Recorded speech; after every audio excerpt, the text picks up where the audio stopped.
15 കൊല്ലത്തിനിടയ്ക്ക് ആദ്യമായിട്ടാണ് ഇങ്ങനെയൊക്കെ ഒരു പരിപാടിക്ക് പോകുന്നത് കേട്ടോ. വിളിക്കുന്നത് ആദ്യമായിട്ടാണ്. നമ്മുടെ ഷാബിയ ടണിലെ തലാൽ റെസ്റ്റോറൻറ്റ് വെച്ചിട്ടാണ് നമ്മുടെ ഒരു സുഹൃത്തായ ബനാസിൻ്റെ മോളുടെ കാർഡിൽ സെറിമണി, അതായത് ദുബമോളുടെ കാർഡിൽ സെറിമണിക്കുള്ള അത്രയൊക്കെയാണ് കേട്ടോ.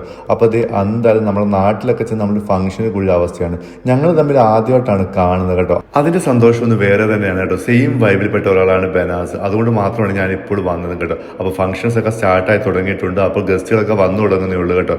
അമ്മായും കൊച്ചുമോളും തമ്മിലുള്ള ഈ ഒരു സംഭാഷണമാണ് നമ്മൾ ഇപ്പോൾ കണ്ടുകൊണ്ടും കേട്ടുകൊണ്ടിരിക്കുന്നത് കേട്ടോ. മനസ്സിൽ ഒരുപാട് കുളിർമയുള്ള ഒരു കാഴ്ച തന്നെയായിരുന്നു ഇത്.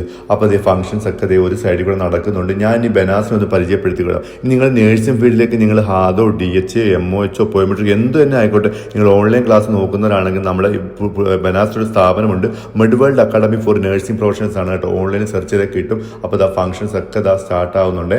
അപ്പോൾ ഇനി അതുകൂടാണ്ട് ഇവിടെ വന്ന ഒട്ടുമിക്ക ആളുകളും ഹോസ്പിറ്റൽ ഫീൽഡിൽ നിന്നുമുള്ള ടീമുകളായതുകൊണ്ട് തന്നെ നമുക്ക് ഒരുപാട് ബോറടി ഒന്നും ഇല്ലായിരുന്നു കേട്ടോ. കാരണം ഒരുപാട് ആളുകൾ വന്നും പോയും കൊണ്ടും ഇരിക്കുന്നുണ്ടായിരുന്നു. ഈ താഴെ കാണുന്നവരൊക്കെ താണ്ട് ഇവരുടെ കൂടെ വർക്ക് ചെയ്യുന്നവരാണ് കേട്ടോ. അപ്പോൾ രണ്ടുപേരും നഴ്സിംഗ് ഫീൽഡായിട്ട് ബന്ധപ്പെട്ടുള്ളത് കൊണ്ടിട്ടും നേഴ്സുകളുടെ ഒരു കളി തന്നെയായിരുന്നു അവിടെ. ഫോട്ടോഗ്രാഫർ ഉണ്ടെന്നുണ്ടെങ്കിൽ നമ്മളൊരു ചെറിയ ഫ്ലോവർ ആയതുകൊണ്ട് വീഡിയോസ് ഒക്കെ പകർത്താൻ അങ്ങനെ പോകുന്നത്.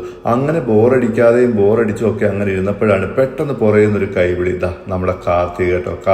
കാർത്തിക കുറുപ്പ് നമ്മുടെ ഒരു ബെസ്റ്റ് ഫ്രണ്ട് തന്നെയാണ്. അപ്പോൾ എന്തായാലും ഫംഗ്ഷൻസ് ഒക്കെ ഓൾമോസ്റ്റ് കഴിയാറായിട്ടുണ്ട്. ഇനിയിപ്പോൾ നമ്മുടെ പ്രധാന ചടങ്ങിലേക്ക് കടന്നാലോ, ഫുഡിലേക്ക്. അപ്പോൾ എന്തായാലും ഈസ്റ്റർ കൂടി ആയതുകൊണ്ട് നല്ല കപ്പയും മീൻകറിയും ബീഫും എല്ലാം കൂടി നമ്മളൊരു പിടി പിടിച്ചു. അപ്പോൾ പുതിയൊരു വ്ലോഗുമായി കാണും വരേക്കും നന്ദി, നമസ്കാരം.